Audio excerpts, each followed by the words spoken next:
They said she won't remember anyway. That's what they told the realtor, the movers, even the woman who came to take photographs of my living room for the listing.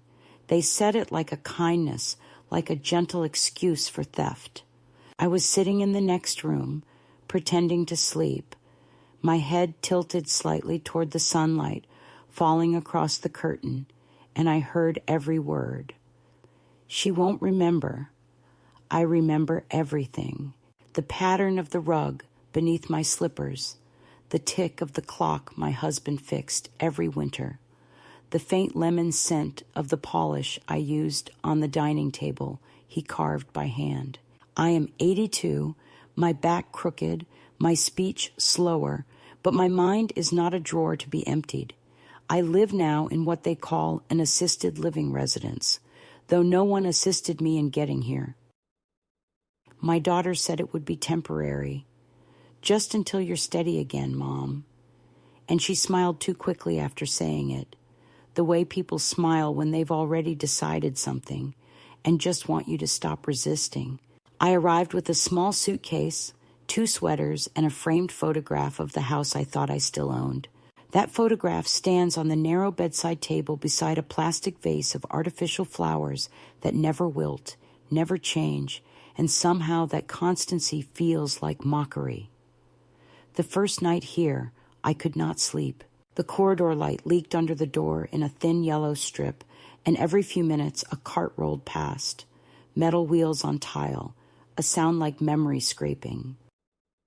I lay there, thinking of the chair that used to stand by my window back home, the one with the curved arms worn smooth by years of elbows and books. I imagined someone else sitting in it now, perhaps sipping wine, perhaps saying, "I love the vintage touch."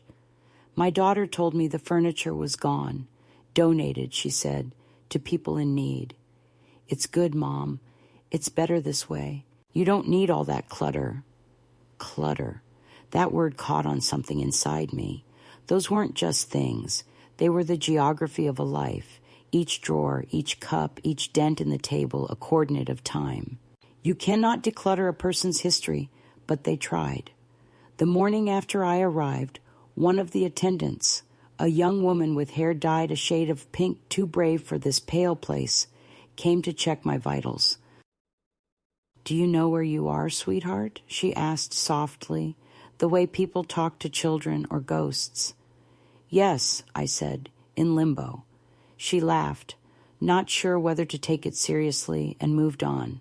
I didn't correct her. It's easier to let people believe you're fading than to show them the sharpness that still cuts inside you. Fading is convenient. It asks nothing of them but pity. Clarity, on the other hand, demands responsibility. It wasn't supposed to happen like this. After my stroke, mild they called it, I stayed in the hospital for 3 weeks. My daughter visited once with a bouquet of lilies that filled the room with their heavy, funereal perfume. She talked about practicalities, about safety and the next phase. I thought she meant physical therapy, but she meant liquidation. While I was learning to hold a fork again, she was signing papers. She told the neighbors I wanted to move somewhere with company. I wanted my garden, my books, the old oak by the back fence where I used to feed the squirrels. But to them, memory is inconvenience, attachment is confusion, and consent is a technicality easily waived. I still see that day when they brought me here. My daughter arrived with a cheerful voice and 2 men in uniforms who carried my bags as if performing a small rescue. The car smelled like her perfume, synthetic citrus, something that erased itself as soon as you breathed it. She talked the whole way about how lovely the facility was, how I would make new friends, how they even had art classes. I nodded because nodding is the only currency left to the old. The building was beige and symmetrical, each window a replica of the next. No secrets, no surprises. Inside, the air conditioning hummed like forced calm. My room was already prepared, the bed made, a folded blanket the color of oatmeal, a clock that didn't tick. I asked about my things, my dresser, the lace curtains, the chest where I kept the letters from my husband. "Oh, Mom," she said lightly, "those old things wouldn't fit here." We simplified, as if a life could be edited down to a suitcase and a smile. That evening, after she left, I opened my purse to take out a handkerchief and found the small notebook I used to keep by my kitchen phone, the one where I wrote down grocery lists and recipes and occasionally little notes to myself. Buy milk. Call Helen. Remember to change the batteries in the smoke alarm. That notebook had come with me by accident, tucked among prescriptions and receipts. I opened to a blank page and wrote, "They said she won't remember." I underlined it twice. The pen shook a little, but the words stayed straight. I didn't know then what I was starting. I only knew I needed proof that I existed beyond their narrative of decline.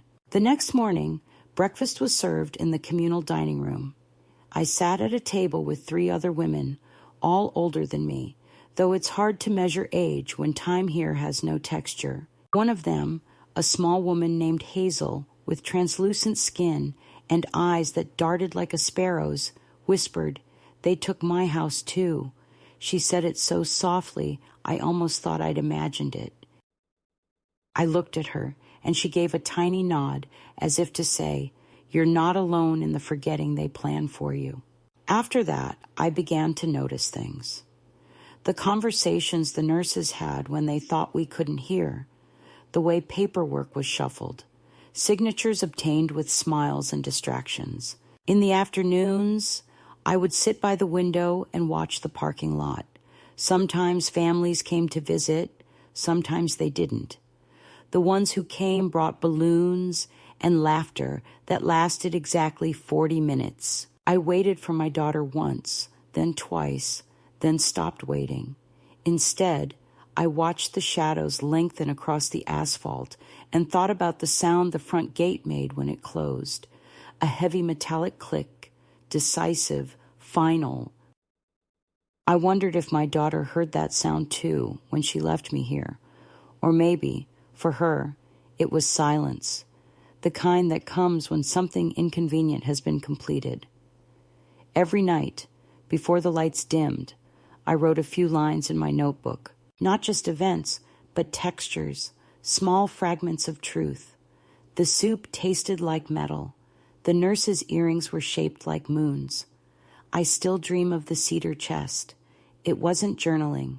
It was preservation. I feared that if I didn't write, the world they described, the one where I was frail, forgetful, passive, would replace the one I remembered. So I wrote to stay alive inside my own head. Sometimes late at night, I hear the others murmuring in their sleep, names slipping out like birds escaping through narrow gaps. Memory, I've learned, is not a steady light, but a flickering one, and sometimes what people call forgetting is just exhaustion. But I am not tired yet. I lie awake and trace the outlines of the ceiling cracks with my eyes, imagining the shape of the dining table that used to stand beneath that same ceiling in another house, a real house, my house. They may have sold the furniture, but the rooms still live inside me, with their uneven floors and their smell of lemon oil and dust. It's strange how betrayal can sound like concern when spoken gently enough. She won't remember. Maybe they even believed it. Maybe it comforted them to think they were taking from someone who would not notice. But I do notice. I remember the check I wrote to pay off the mortgage in 1986. I remember my husband's hand stained with varnish after finishing the banister. I remember the first night we slept in that house, the rain loud on the roof, both of us laughing because we didn't have curtains yet. I remember the day we buried him under that same oak tree, and I remember my daughter saying, "Don't worry, Mom, I'll take care of everything." She did. Now, in this room that smells of antiseptic and resignation, I look at the photo of that house on my nightstand. The window shutters are slightly crooked in the picture, the paint chipped, a small imperfection they probably fixed before selling it. I run my thumb over the glass. They think memory fades with age. It doesn't fade. It thickens, condenses. It becomes heavier, more deliberate. I remember everything, and that is precisely what they fear. Because if I remember, then I can testify. And if I can testify, then none of their kindness will hold.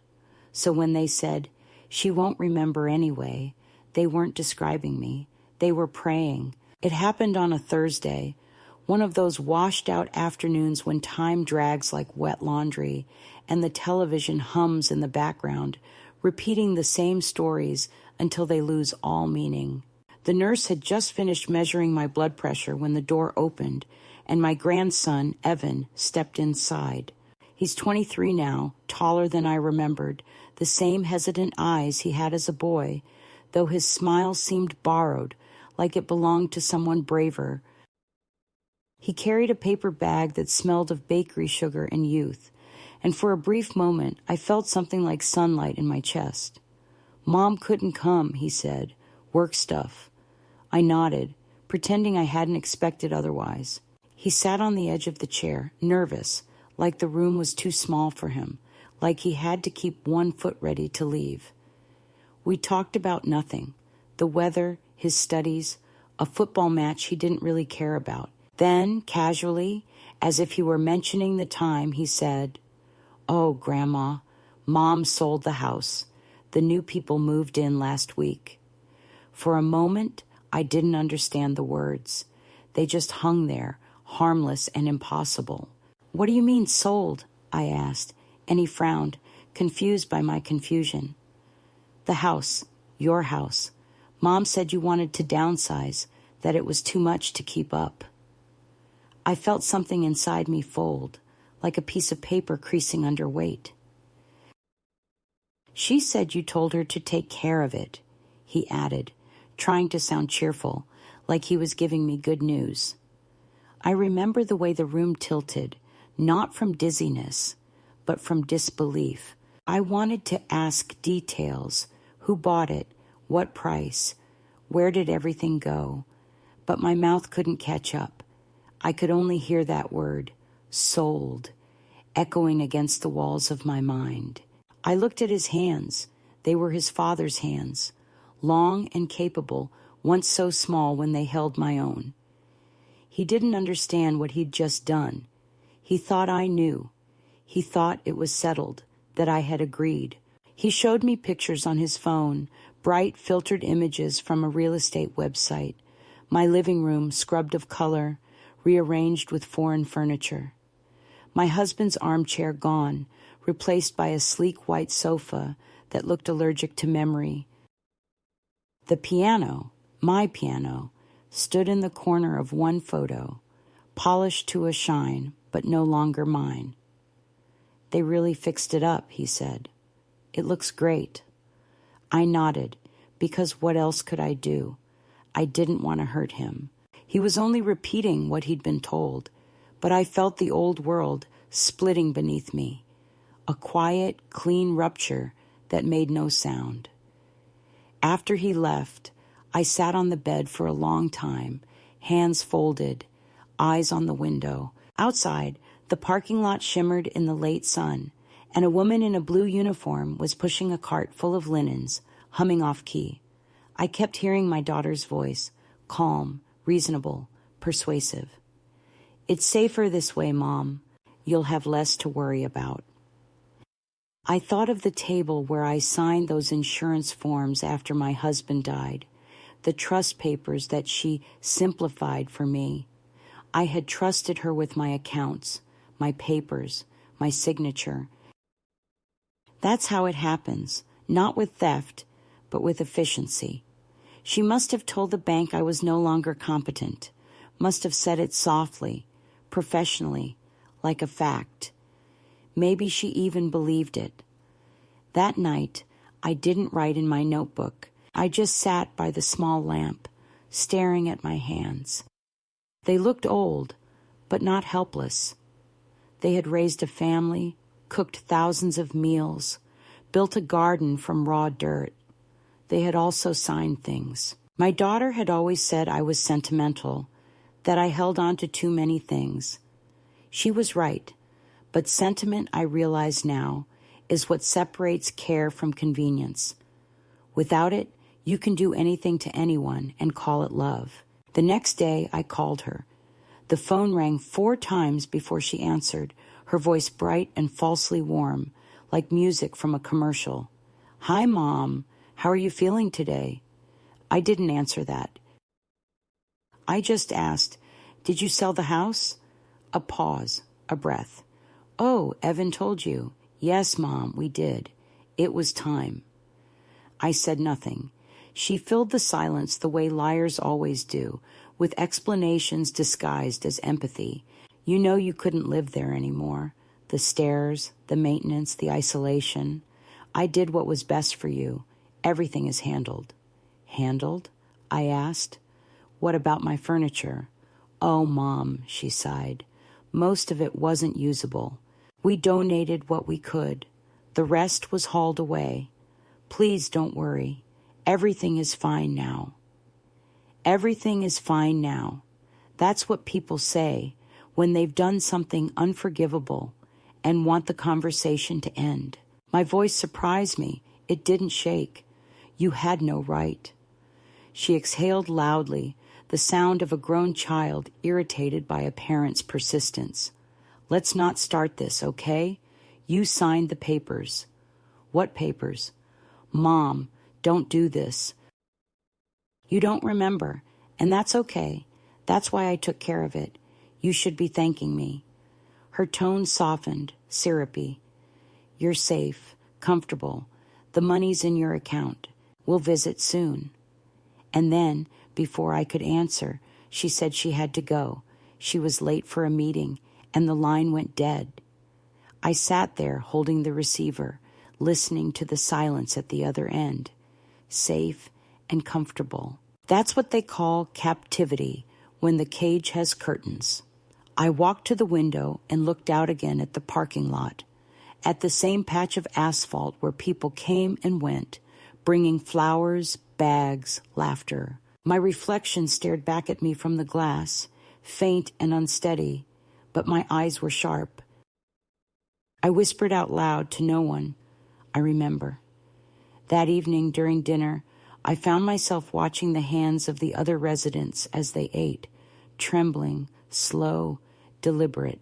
How many of them had homes that vanished, savings that evaporated, children who called themselves caregivers. A woman at my table spilled her soup and began to cry softly, murmuring, "It's gone, it's all gone," while an attendant cleaned it up as if it were nothing more than a mess. I wanted to reach out, to tell her I understood, but the words stayed trapped behind my teeth. I couldn't even comfort another person because I was still trying to believe my own story.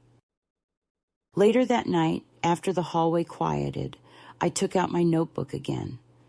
I wrote everything Evan had said, every phrase, every small betrayal that slid out of his innocent mouth. I wrote my daughter's sentences word for word, so I wouldn't let them twist later into softer versions. Then I added the date, and beneath it, a single line. She says I signed something. Tomorrow I will find out what. Sleep didn't come. I lay awake counting the minutes until dawn. I remembered the smell of my husband's workshop, the varnish and sawdust, the radio always playing in the background. He used to say, "A house is just wood and nails until someone names it." He had named ours with his hands. I had named it with my years. And now someone else had taken it, renamed it, polished it for photographs. They thought I wouldn't notice because the old are supposed to drift through fog, but my fog is thinner than they think. The next morning, I asked the facility manager if I could see my financial records. She hesitated, said those were handled by my daughter. "Legally, she's your proxy now," she said, with a tone that mixed sympathy and finality. I asked for clarification, and she looked away. "It's standard procedure after medical events, Mrs. Carson, your daughter provided the documents." "I'd like to see them," I said. She promised to look into it. She never did. That afternoon, I overheard 2 staff members talking near the nurses' station. Her daughter's efficient, one said, handled everything before the move. Some families drag their feet for months. Yeah, the other replied. This one knew what she wanted. Lucky for her mother, really. Lucky, that word again. Luck as a synonym for loss, efficiency as virtue. I wanted to laugh, but my throat felt too tight. So this was the shape of betrayal, not the dramatic kind, not shouting or slamming doors, but a quiet rearranging of reality, done in clean handwriting. They had written me out of my own story, folded me into a footnote, and yet, as I sat by the window watching the late light fade, I realized something. They could take the house, the furniture, the name on the documents, but they couldn't curate my memory. They didn't understand that memory isn't kept in drawers or photographs. It lives in the muscles, in the small instincts that survive even when everything else is stripped away. That night, I wrote again. They sold the house. They think I am gone. But I am still here. I am still the witness. Then I closed the notebook and hid it beneath the mattress, because I suddenly knew it wasn't just for me anymore. One day, someone would need to read it, and when they did, I wanted them to know the truth, that it began not with cruelty, but with a sentence spoken kindly. She won't remember anyway. Days began to blur, each one folding into the next like layers of gauze, thin, translucent, almost indistinguishable yet together suffocating. After the call with my daughter, I started to move differently, slower not from age, but from the weight of vigilance. I realized that in this place, small acts had consequences. A misplaced question invited a gentle scolding. A raised tone brought a note in my file. I became careful, polite, invisible. They liked invisibility. It fit their narrative. The staff called me sweet, cooperative, well-adjusted. They didn't know that every yes I spoke hid a recording inside it, a silent annotation of the world's quiet crimes. I began to keep track, not just of dates or phrases, but of faces, patterns, movements. I was no longer living in the facility. I was studying it. Each morning, I would sit by the window in the common room, pretending to read. From that chair, I could see the entrance where families came to visit, where deliveries were made, where the world beyond the gate still seemed to exist. The receptionist changed shifts twice a day, always logging something in a thick binder before handing it to the next. I began to notice that envelopes came in addressed to me, but rarely reached my room. When I asked about them, the nurse smiled faintly. Your daughter requested that all mail be forwarded to her. She's handling your paperwork. I said nothing, but later that evening I slipped into the reception area under the pretense of forgetting my scarf. On the counter lay a small stack of mail, one envelope with my name in my grandson's handwriting. I didn't touch it. I just looked long enough to remember the curve of the letters, then walked away. The next morning, it was gone. I began to realize the facility was not a home. It was a waiting room for other people's convenience. We were parked here, like coats on hooks, until further notice. The television blared the same news loops. The food arrived at the same times, bland and lukewarm. Even the sky outside seemed institutional, an orderly gray, but underneath the sameness, I could feel something growing in me. Quiet, deliberate anger, not fiery or destructive, but dense like sediment, like the kind that shapes rock. In the afternoons, they encouraged us to attend memory workshops, where a woman named Gail asked us to name fruits, presidents, childhood pets. I played along, giving wrong answers on purpose, watching her write notes. See, she'd tell the younger staff, progressive decline. But when she turned away, I'd whisper the correct answers under my breath, not as defiance, but as proof to myself that I still knew. After class, I would return to my room and write each forgotten truth in my notebook. The pages were filling fast, cramped handwriting spilling into the margins. Some nights I feared someone might find it, so I began to hide it behind the removable panel in the bathroom wall, where a loose screw left just enough space. I'd slide the notebook inside, replace the screw, and feel a strange thrill of secrecy, like a child guarding treasure. One evening during dinner, the woman who sat beside me, Hazel, the one who had whispered about her own house, leaned close and said, "They took my jewelry. I had a pearl necklace. It's gone." I asked if she told anyone. They said I probably misplaced it. "Happens all the time," she murmured, eyes lowered. I watched her hands tremble as she spooned soup, her wedding ring now loose on a finger grown thin with resignation. It wasn't about pearls or property anymore. It was about the steady erosion of ownership, of self. They took small things first, testing how far silence could stretch. The next day, I asked to go outside, to the small garden they kept behind the building. A nurse escorted me, cheerful but distracted, tapping at her phone.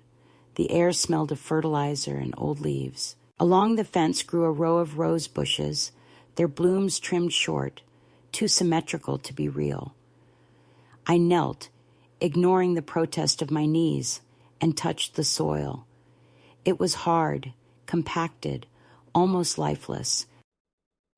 I pressed my fingers into it anyway, leaving 5 faint marks. That tiny rebellion felt holy. The nurse told me gently that it was time to go in. I stood slowly, brushing my hands on my skirt, and said I'd like to plant something of my own next time. She smiled and said she'd ask my daughter for permission. I didn't bother to respond. Later that week, I overheard a phone call between my daughter and the facility manager. She was in the hallway, her voice low but urgent. "Make sure she doesn't sign anything," she said. "She gets confused. She thinks she's still on the title." I stood behind the door, listening, the words slicing clean through any remaining pretense. That was the moment I stopped being hurt and began to plan.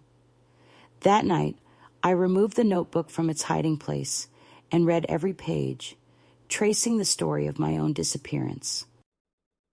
It was all there, the call from Evan, the conversation with my daughter, the staff's evasions.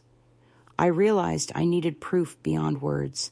The next morning, during breakfast, I asked the new attendant, a young woman named Marisol, if I could make a copy of my ID. She looked puzzled but agreed, leading me to the small office near the entrance where a photocopier stood. While she chatted with another staff member, I copied not only my ID, but also the discharge papers from the hospital that I had kept folded in my wallet. My signature was clear, my handwriting steady, the date recent. I tucked the copies into an envelope, wrote on the front, "For myself," and hid it inside the lining of my pillowcase. After that, I began to test boundaries. I asked for my financial statements, knowing they would refuse. I requested to see the doctor alone, and when my daughter tried to join the appointment by phone, I told the nurse I'd rather speak privately. They called it confusion. I called it privacy. The harder they tried to contain me, the more I remembered. Memory became my rebellion. One morning, a delivery man brought in several boxes labeled donations. I watched as staff unpacked them, clothes, books, trinkets. Among them, I saw something that made my breath catch, a small ceramic lamp shaped like a bird. My lamp. I recognized the chip on its wing, the tiny burn mark near the base from when my husband had accidentally set a candle too close. It had been in our bedroom for 30 years. I asked where the box came from. "Estate sale," someone said absently. "A donation from a local family." I didn't argue. I waited until the common room was empty, then walked over, unplugged the lamp, and carried it back to my room. That night, I plugged it in by my bed. Its light was softer than I remembered, weaker, but real. I wrote beside it, "They can sell everything, but they cannot erase fingerprints." The days stretched long and thin, but something had shifted inside me. I was no longer the compliant resident. I began keeping small items, spoons, paper clips, discarded forms, to build a record of touch. When the manager asked why I collected these things, I smiled and said I was preparing for the art class. She laughed, relieved by my harmlessness. People always relax around harmlessness. It blinds them. Marisol, the attendant, began to notice my awareness. One evening, as she changed the linens, she whispered, "You're not like the others. You see things." I didn't answer, but she went on, her accent soft and melodic. "My mother, back home, they took her land, signed it away while she was sick, said she couldn't understand. People think old means weak. It's not." I looked at her then, truly looked. She met my eyes and nodded. "If you need help, you ask me." I didn't yet know what help I would need, but I thanked her anyway. That night, for the first time, I slept a few hours without dreams, but peace never lasts long in captivity. The next morning, a staff meeting was held in the lounge, and I overheard my name mentioned. Words like evaluation and competency floated through the air. They planned a new medical assessment, one that could legally confirm my incapacity. I understood then that time was no longer neutral. It was being used against me. I had to act before they made the story official. I needed someone outside, someone who could see me as I was, not as the paper described. That evening, I called the local library using the communal phone, pretending to ask about volunteer programs. The woman who answered sounded kind, patient. I asked if they still had the local history section open to the public. She said yes. "And do you still keep old property records on file?" I asked, trying to sound casual. "We do," she said. "Anyone can request access." I thanked her and hung up, my pulse steady but quick. The next day, I told the nurse I needed to visit the library for a memory exercise. She laughed, said she'd check with my daughter. I expected the refusal, but what I didn't expect was Marisol appearing that evening with a folded paper tucked into her apron. "Bus schedule," she whispered. "If you go early, no one will ask." I stared at her, unsure if she understood the risk. "Why are you helping me?" I asked. She shrugged. "Because I have a mother too." That night I packed quietly, just the notebook, the copied papers, and a cardigan.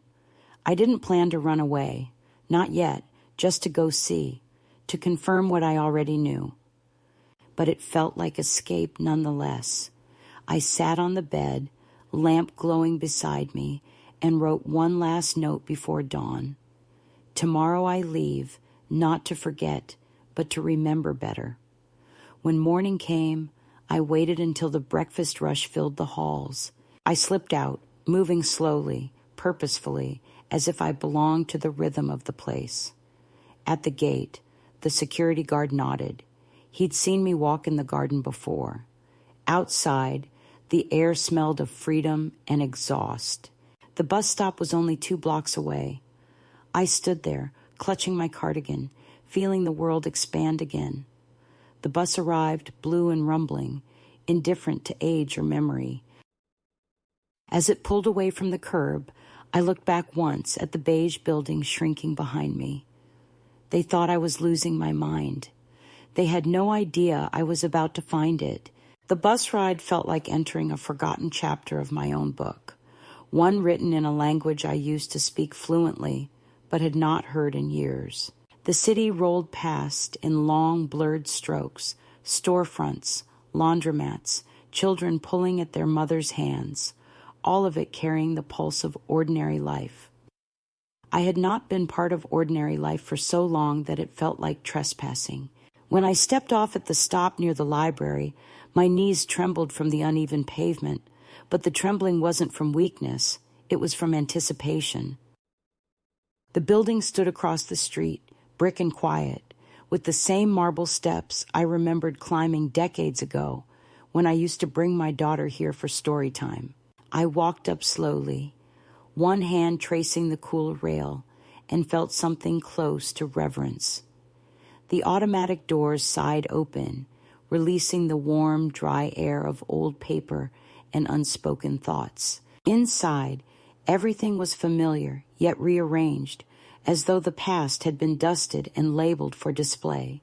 I went straight to the information desk, where a young woman with thick glasses looked up from her computer and smiled the polite smile of someone trained to expect confusion. "How can I help you today?" she asked.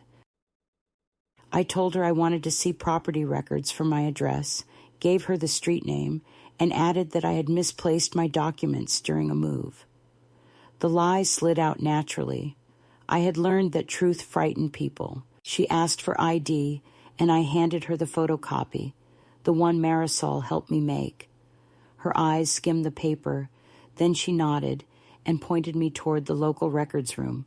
"Sign in there, and you can use the microfilm or digital archives," she said. As she spoke, her tone changed subtly, softening from professional to human, perhaps recognizing that the old woman before her was not wandering, but searching. "If you need help, just wave," she added.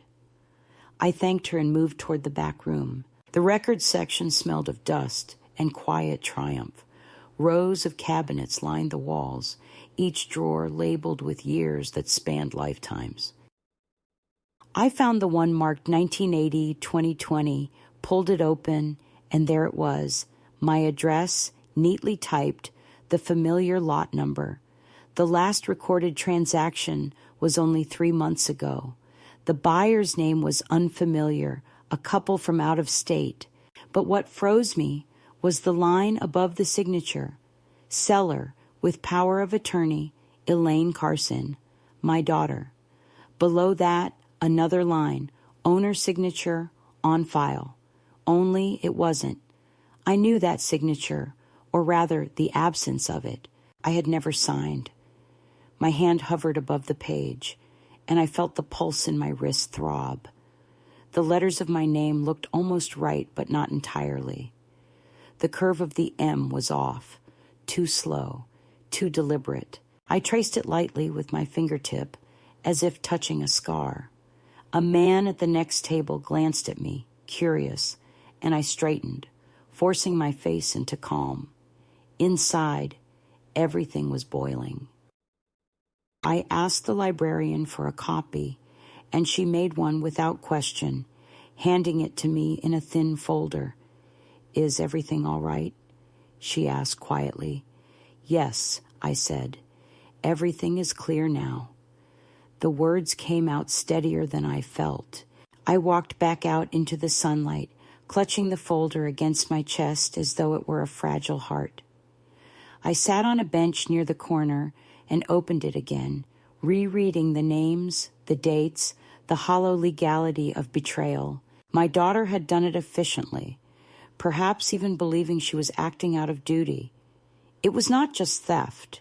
It was erasure written in official ink. I stayed on that bench for a long time, watching people come and go, students with backpacks, an old man feeding pigeons, a mother adjusting her baby's hat.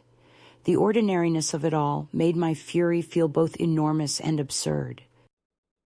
I was one woman in a city of thousands, another aging figure with papers in her lap, invisible unless she caused trouble.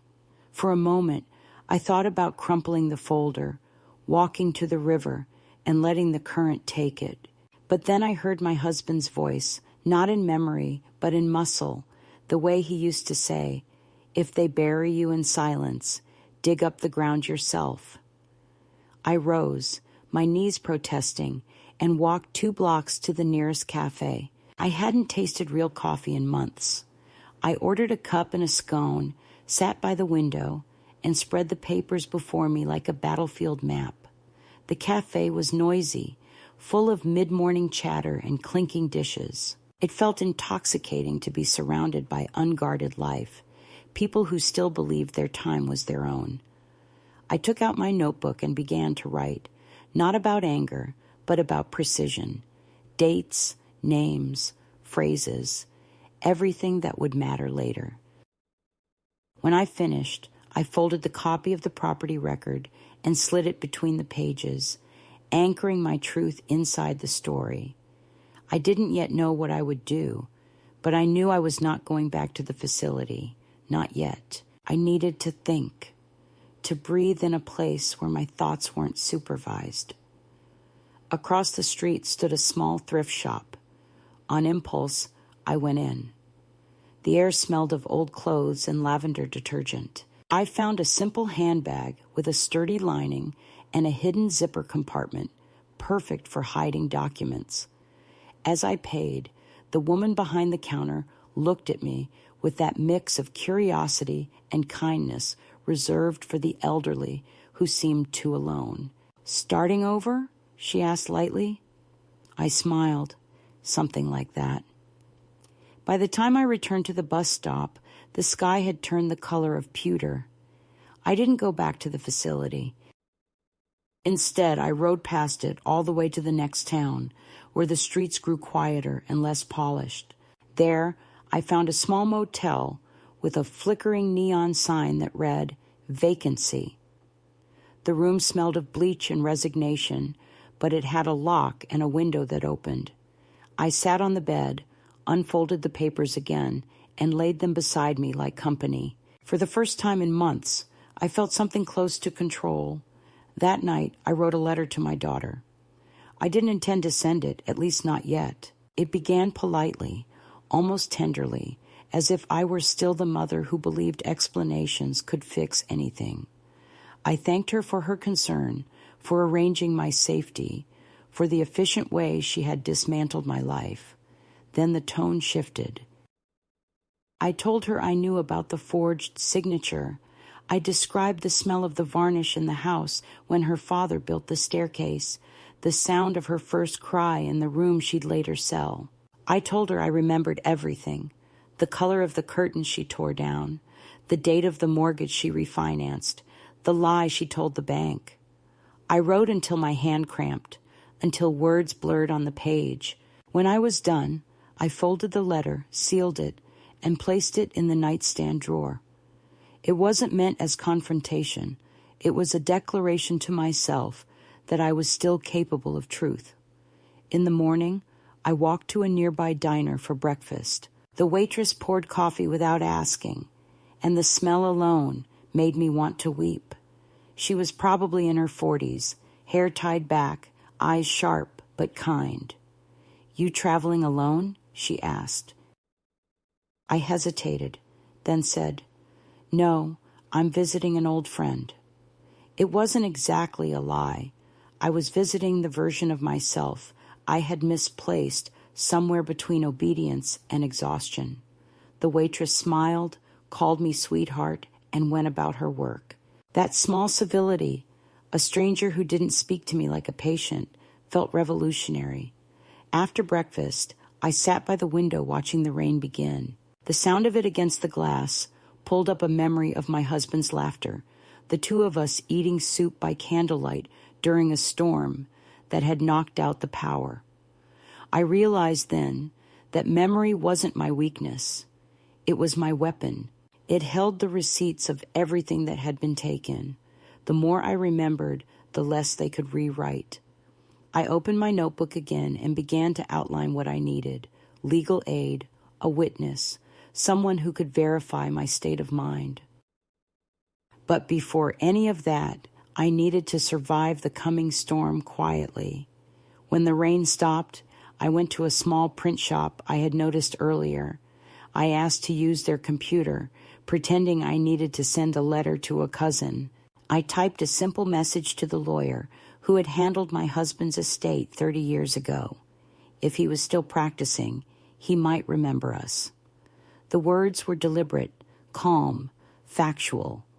I believe my signature has been used without authorization. Please advise how to verify ownership. I didn't sign my full name, only my initials. I printed it, sealed it, and left it in the shop's outgoing mail bin. It was a small act, but it felt like setting a stone in motion down a hill. That evening, as darkness settled, I sat on the motel bed and listened to the hum of the air conditioner. I should have felt lonely, but instead I felt solid, like a piece of ground reclaimed from erosion. I had been erased politely, efficiently, under the pretext of care, and yet here I was, rewriting myself one line at a time. The copy of the forged document lay beside the lamp, its black ink glowing faintly in the artificial light. I ran my finger over the page and whispered, "You signed for me, but you didn't sign away me." Somewhere between exhaustion and calm, I realized that the story was turning, not because justice had arrived, but because I had. The world outside might still see me as fragile, fading, malleable, but I knew better now. I was not losing my mind. I was using it. And that was the first step back toward freedom. The letter came sooner than I expected. 3 days after I sent my message from that small print shop, the motel manager knocked on my door and handed me an envelope, slightly damp from the rain. It bore the return address of my late husband's old law office. My fingers trembled as I opened it, the paper soft and heavy, the kind used by people who still believed in permanence. The letter was brief, typed, and signed by a man named Harris, who said he had worked with my husband's attorney before the firm changed hands. He confirmed he still had access to the archived property deeds, and yes, there was a record of my ownership and the transfer executed under power of attorney. "If you believe this authority was misused," he wrote, "we can initiate a review process. I would need a formal request signed by you, witnessed and dated." Beneath that line, he included a sentence that made my chest tighten. "You may want to act promptly, as any objection must be filed within 60 days of sale." 60 days. It had already been nearly 40. For a long moment I sat staring at that number. It pulsed in my head like a clock with no hands. Time was not on my side, and yet for the first time in months I felt its pulse again, not as a threat, but as a heartbeat returning. I took out my notebook, spread the pages across the small motel table, and began to write a plan. I listed everything I needed: a notary, a witness, a way to send documents without interference. I thought of Marisol, her quiet defiance, her promise, "If you need help, ask me." I knew I couldn't return to the facility openly. My daughter would have been alerted by now that I had left. She would come looking, armed with concern and paperwork, the two sharpest tools of control. I decided to wait until nightfall and call the facility from the payphone outside the diner, disguising my voice enough to sound like someone else. I would ask for Marisol and tell her only that I needed a favor, something official but private. The hours crept slowly toward evening. I watched people checking in and out of the motel, the flicker of the neon sign reflecting off puddles in the parking lot. The world continued its indifferent rhythm, cars passing, televisions murmuring through thin walls, laughter from somewhere down the hall. I thought of my daughter's house, how it must smell of lemon cleanser and ambition. I wondered whether she felt guilt or only relief. The truth is, she had always been afraid of decay, not just mine, but her own. I had once caught her staring at her hands after her 40th birthday, flexing her fingers as though testing how much time they had left. "You're just like your father," I had told her then. You can't stand what you can't control. She had smiled, thin and tight. Maybe that's not such a bad thing, Mom. It was, I see now, the beginning of everything, the moment when love began to disguise itself as efficiency. When darkness settled, I put on my coat, tucked the letter and my notebook into my bag, and walked the few blocks to the diner. The same waitress was there, her hair pinned up loosely this time, humming along with the radio. She recognized me and poured coffee before I asked. "You're up late," she said. "Couldn't sleep," I answered, and it was true. I took my cup to the corner booth near the payphone, waited until no one was looking, and dialed the facility. A male voice answered first, the night guard. I asked for Marisol, pretending to be her cousin. There was a pause. Then he said he'd fetch her. When she came on the line, her voice was cautious. "Who is this?" she whispered. "It's me," I said softly, "the one with the notebook." There was another pause, then a long sigh of recognition. "Where are you?" she asked. "Somewhere safe. I need your help. Can you witness a signature for me?" She hesitated. "If they find out." "They won't," I said.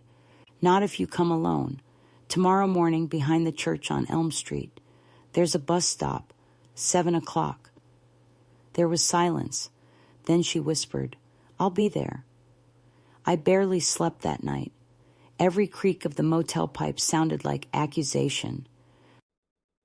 But when dawn came, pale and merciless, I felt steady. I packed my things, leaving the room key on the table, and walked through the damp morning air to the meeting place. The church stood small and weary, its paint peeling in long, curling strips.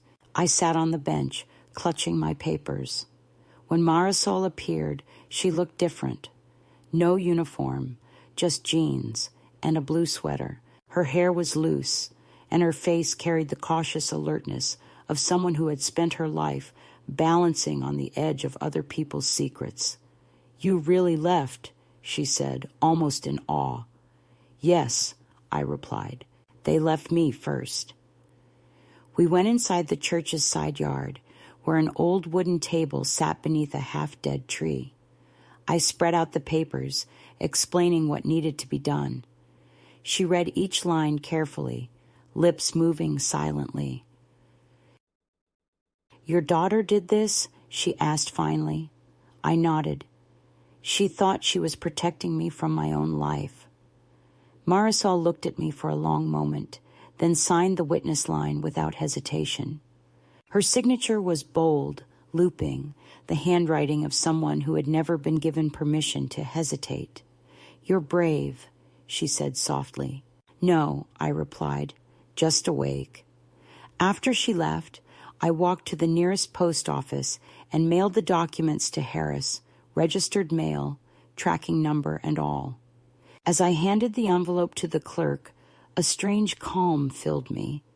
Not relief exactly, but the kind of clarity that comes when you finally stop begging for fairness and begin to demand it. Outside, the morning light sharpened, turning the wet pavement silver. I stood there a long while, watching people hurry past, wondering if any of them carried entire wars inside their handbags the way I did. I returned to the motel only to find a message waiting for me at the desk. "Your daughter called," the manager said, frowning slightly. She sounded worried. I smiled tightly. She always does. He handed me a slip of paper with her number scrawled across it. I tore it in half without reading and went upstairs. The phone rang twice that afternoon. I didn't answer. Instead, I turned on the small television, letting the noise of other lives fill the room. A commercial flashed across the screen, an ad for a real estate company. The logo was the same one that appeared on the property listing Evan had shown me. And then, there it was, my house, smiling at me from the television, described in cheerful tones as an elegant restoration blending old-world charm with modern comfort. I felt something inside me twist so sharply I thought I might faint. They showed the dining room with my husband's carved table, the same one she had told me was donated. "Original craftsmanship," the narrator said. My breath caught. They were profiting from my memories. I grabbed my notebook and wrote every detail, the company name, the agent's face, the words spoken. When the ad ended, I stared at the blank screen, pulse hammering in my ears. I understood then that this was no longer just about property or betrayal. It was about the theft of identity itself. They had turned my life into a commodity. But what they didn't know was that the sale they had so proudly closed had been built on a forged consent. They had taken what was mine, and now I would take back the truth. That night I wrote another letter, this one to the real estate board, enclosing copies of the deed and the forged signature. I wrote clearly, unemotionally, stating that the sale had been executed without the owner's consent while she was mentally competent and recovering from illness. I didn't sign it with anger, but with precision, my name written carefully, the same way I had signed checks and permission slips and condolence cards all my life. I sealed it, addressed it, and mailed it at dawn. By the time the sun rose fully, the letters were already moving through the postal system, small paper witnesses heading toward the institutions that had erased me. Days passed. I kept the television on mute, waiting. Each time the phone rang, I imagined it was Harris, or perhaps the board, or perhaps my daughter. On the fourth day, it was her. I didn't answer, but she left a message on the motel voicemail, her voice trembling with a mixture of fury and fear. "Mom, what did you do? I got a call from the realtor. Why would you contact them? You don't understand how complicated this is. You're confused, and you're going to ruin everything." She paused, took a breath that sounded more like a sob. "You're embarrassing yourself." Then the tone clicked, leaving silence that rang louder than any words. I sat on the edge of the bed, listening to that message again and again, until the tape wound thin. Embarrassing myself. It was the phrase of my life, the invisible leash used to keep me docile at dinner tables, polite in grief, agreeable in betrayal. I picked up the receiver and dialed her number, not to fight, but to end the performance. When she answered, her voice was brittle. "Mom." "Yes," I said. "I'm not confused. I know what you did." She began talking fast, throwing words like gauze over a wound. Responsibility, protection, financial planning. I let her talk until she ran out of breath, then said, "You sold my memories for convenience." She tried to interrupt, but I spoke louder, not shouting, just steady. "You thought I wouldn't remember, but I do. I remember every nail your father hammered, every night I stayed awake with you when you were sick, every promise you made that I believed. And now I will remember this too." She went silent, and in that silence, I heard her realize something she could not admit, that the story she had built no longer held. I ended the call quietly, without anger, just certainty. The next morning, Harris phoned. His voice was crisp, professional, but there was a hint of respect beneath the tone. "Mrs. Carson, we received your documents. I've reviewed the signature, and you're right. It doesn't match previous samples. I've initiated a formal complaint and notified the realtor's legal department. The transaction will be frozen pending verification." I closed my eyes, the words washing over me like cool water. Frozen pending verification. Not victory yet, but recognition. Proof that I wasn't invisible after all. He continued, explaining the steps that would follow, the hearings, the paperwork. I thanked him, my voice low, steady. When I hung up, the silence in the room felt different. It wasn't empty anymore. It was full of breath. I went to the window, opened it wide, and let the air rush in. It smelled of rain and gasoline and freedom. For the first time, I wasn't afraid of the future, even though it would be messy, public, exposed. Let them investigate. Let them read the letters, the dates, the signatures. Let them see how neatly cruelty can be disguised as care. My daughter would face her choices in the bright light of legal language, where sentiment has no power. And I would face mine, with memory intact, with proof in hand, with the knowledge that I had turned from victim to witness. That night, I wrote the final line of the day's entry in my notebook. When they say she won't remember, what they mean is they hope she won't speak. I have spoken. I closed the book, turned off the lamp, and let the darkness settle, not as a threat but as rest, the kind that follows a long, unfinished but honest fight. The letter from the legal board arrived on a gray morning that smelled faintly of rain and something electric, as if the world were holding its breath. The envelope was thick, the kind that carried decisions instead of correspondence. I sat at the small desk in my motel room, my fingers tracing the edge before opening it. The words inside blurred for a moment, not because my eyes failed me, but because my heart did, pausing between beats. Then the sentences began to arrange themselves into meaning. The sale of the property at 119 Oakwood Drive has been temporarily suspended pending investigation of fraudulent authorization.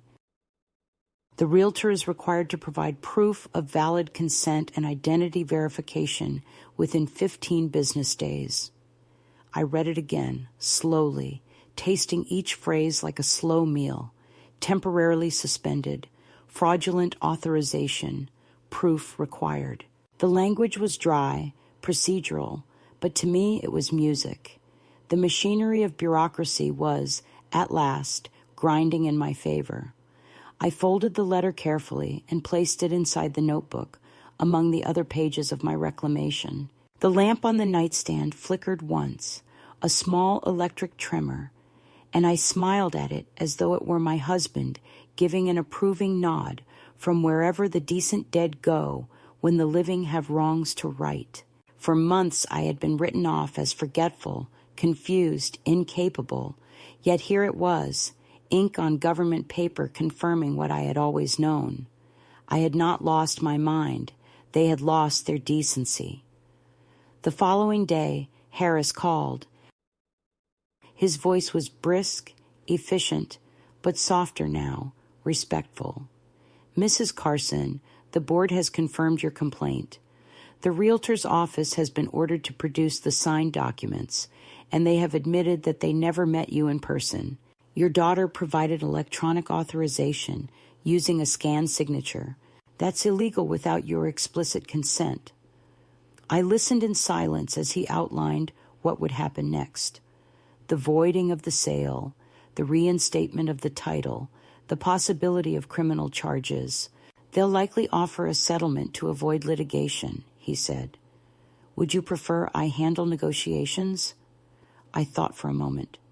Yes, I said, but I want one thing clear in writing before anything else.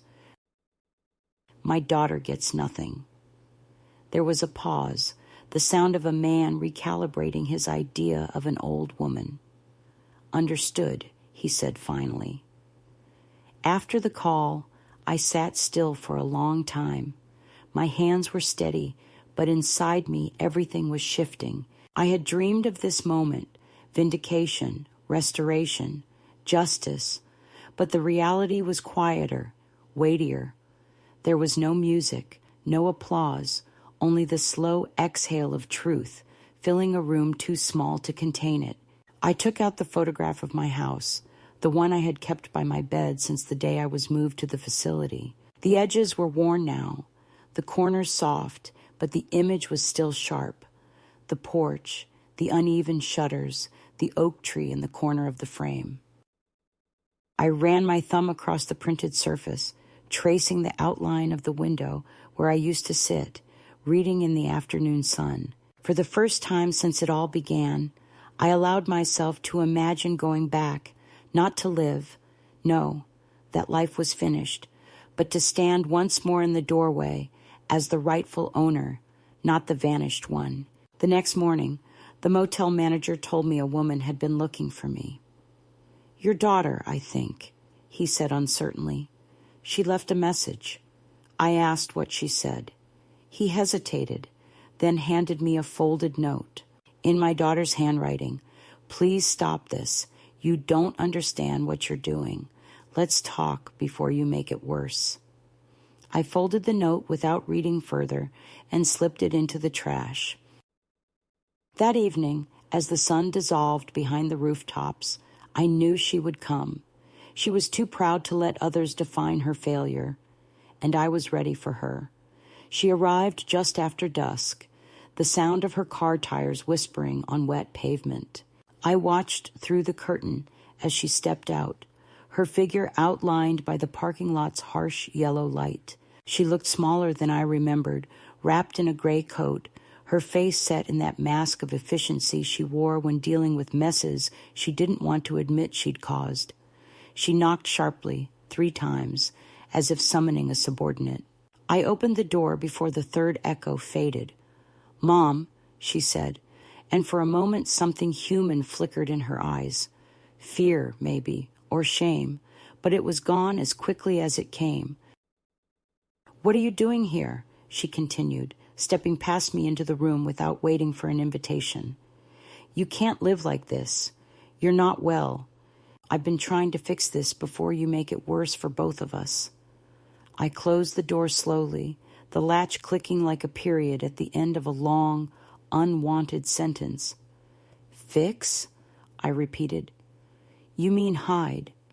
She turned to face me, exasperated. "I didn't hide anything. I took care of what needed to be done. You couldn't stay in that house. You weren't safe. The place was falling apart. You could barely manage the stairs. You sold my life," I interrupted. "Don't dress it up as mercy." Her mouth tightened. "You don't understand, Mom. The medical bills, the upkeep, everything. It was becoming impossible. I did what was necessary. I made sure you were comfortable, that you had care. You made sure you had control," I said quietly. "You didn't want to watch me grow old. You wanted me out of the way, neat and supervised." She opened her mouth to argue, but I reached for the notebook on the table and handed it to her. "Read," I said. She flipped it open, saw the cramped handwriting, the dates, the copies of documents tucked between pages. "What is this?" "The truth," I said. "Every word you thought I'd forget, I wrote down. Every lie, every signature, every silence." She glanced up at me, her composure cracking. "You kept all this?" I nodded. "Yes, because one day I knew I'd have to prove I was real." For a long moment, she stood there, her hands trembling slightly as she held the notebook. Then, softly, almost pleading, she said, "Mom, why are you doing this? We could have handled it quietly. You didn't have to bring in lawyers. It's humiliating." I almost laughed. "Humiliation?" I said. "Do you know what humiliation is? It's sitting in a room full of strangers who talk about you like you're already dead. It's hearing your own child tell the world you won't remember. It's being told your home, your furniture, your memories are clutter. That's humiliation. What I'm doing now, that's remembering out loud."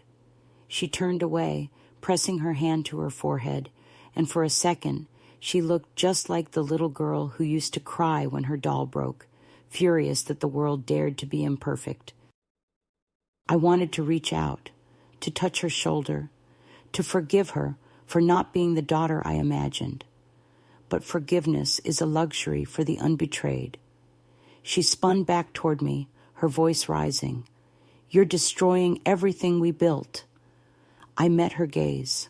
"No," I said. I'm reclaiming what you sold. The argument dissolved then, not into shouting, but into silence, thick enough to touch. She looked around the small room, the worn bedspread, the chipped lamp, the papers stacked neatly on the table. Is this what you want? She asked finally. To live like this, alone, surrounded by proof? I smiled faintly. Yes, I said. Proof doesn't lie. There was nothing left to say. She left without another word, her footsteps echoing down the corridor. I stood at the window watching her drive away, the taillights shrinking into the dark until they were just two red points of absence. Then I turned back to the room, sat down, and let the quiet return. It wasn't peace yet, but it was something close, a stillness that belonged entirely to me. The next week was a blur of calls and letters. Harris informed me that the sale had been formally voided. The house, he said, was legally mine again. You can choose to sell it yourself or keep it, he told me. Either way, you're the sole owner of record. I thanked him and hung up, staring at the wall where the shadow of the lamp stretched thin and steady. It was done. The damage couldn't be undone, but the theft had been named. In this world, sometimes naming is the closest we come to justice. I returned to the facility one last time, not as a resident, but as a visitor. The staff looked startled when I walked through the door, dressed in my old coat, head high. I found Marisol in the laundry room, folding sheets. When she saw me, she smiled, a quiet, knowing smile. You did it, she said. Yes, I replied. Thank you for helping me remember. I handed her an envelope. Inside was a check made out to her, small but enough to matter. For your courage, I said. She tried to refuse, but I pressed it into her palm. Take it, I said. The world forgets people like you too easily. Before I left, I walked down the corridor to my old room. It was occupied now, the door half open. Inside, an elderly man sat by the window, staring at the parking lot. The same artificial flowers stood on the nightstand. The same bland wallpaper framed his small, quiet life. I wanted to tell him something, a warning or a comfort, but words felt unnecessary. Instead, I placed my notebook on the shelf near the door and left it there, the pages heavy with proof and memory, a small inheritance for whoever came next. Outside, the sky was pale and new. I walked slowly to the bus stop, the air cool against my face. Somewhere behind me, in that building of managed lives, the cycle would begin again, but not with me. My story had already turned, found its edge, drawn its line. I had no illusions of victory, only of reclamation. And sometimes that's the greater thing. As the bus pulled away, I looked at my reflection in the window. The woman staring back was older, thinner, marked by time, but her eyes were steady. I whispered to her, barely moving my lips, "They said you wouldn't remember." The reflection smiled faintly, the corners of her mouth trembling but sure. "But you did," I answered aloud, and the sound of my own voice, unbroken and alive, was the only applause I needed. I live now in a small apartment near the edge of town, a quiet place with thin walls and a view of the river that looks silver at dusk. The building is old, the kind where you can hear your neighbor's footsteps above and the hum of the elevator below, but I find the noise comforting. It reminds me that life still moves around me, that I am not sealed inside the stillness of that care home where time had no pulse. The furniture here is simple, mismatched pieces found at thrift stores and charity shops, but each one is mine. When I touch the smooth edge of the second-hand table or the chipped handle of the teacup, I know that no one can take it without my permission. That knowledge, small and ordinary, feels like the most extravagant kind of wealth. I keep a plant on the windowsill, a geranium that leans toward the light as if it remembers something the rest of us have forgotten. I water it carefully every morning, whispering to it as though it were an old friend who understands survival. The house, the one my husband built, has been sold again, this time legally, with my own signature and consent. The buyers sent me a letter, kind and formal, saying they admired the craftsmanship and planned to preserve the oak staircase. They enclosed a photograph of themselves on the porch, smiling beneath the crooked shutters. I studied the picture for a long time, waiting for anger to rise, but it didn't. Instead, I felt a calm detachment, as though I were looking at a beloved novel that someone else was reading for the first time. That chapter of my life had been rewritten, sealed, and shelved. I had been the author and the witness both. Closure, it turns out, isn't a door shutting, but a window opening onto another season. My daughter has not spoken to me since the investigation ended. I receive updates through her son.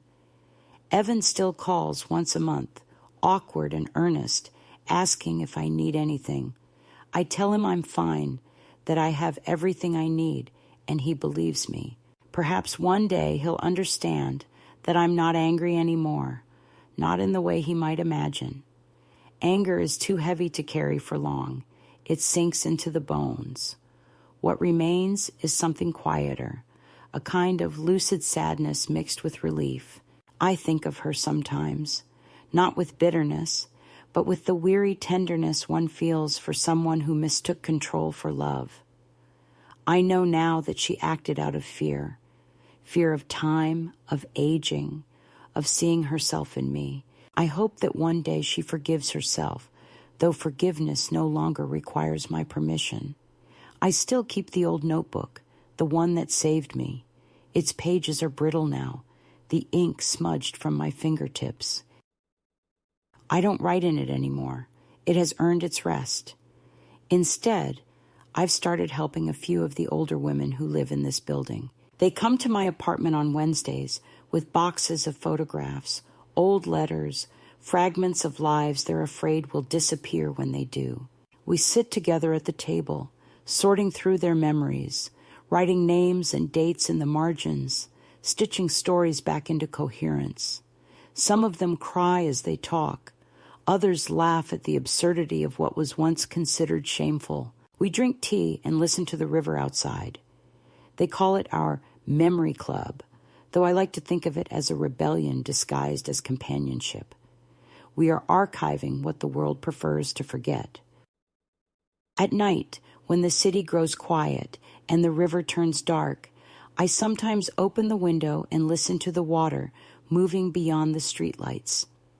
It sounds like breathing, slow, patient, endless. I think of all the women I've met in my life, those who were silenced by kindness or erased by convenience, those who lived entire lives within the walls built by someone else's decisions.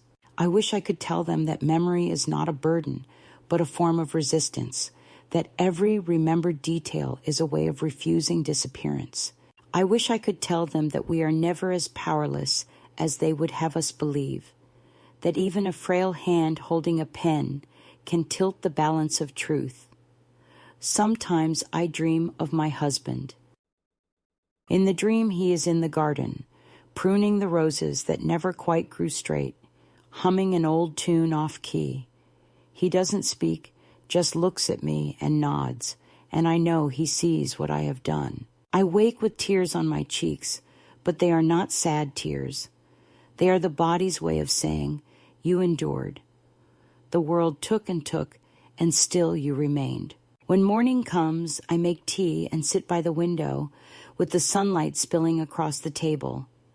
The river catches the light, flashing like a secret between us. I open the new notebook, clean pages, unmarked, and write slowly, deliberately, without shaking. I am still here. I remember everything. I am the witness and the keeper. I pause, listening to the quiet rhythm of my own breath, the soft sound of the pen moving across paper, the simplest music of survival. And sometimes, when I see young women passing by on the street below, their arms full of groceries or children or fatigue, I whisper something to them through the glass, though they can't hear me. I whisper, guard your name, guard your mind, guard your story. They will try to take it from you gently. Then I smile, because I know the secret they don't yet understand, that remembering is the last form of ownership, and it belongs only to us.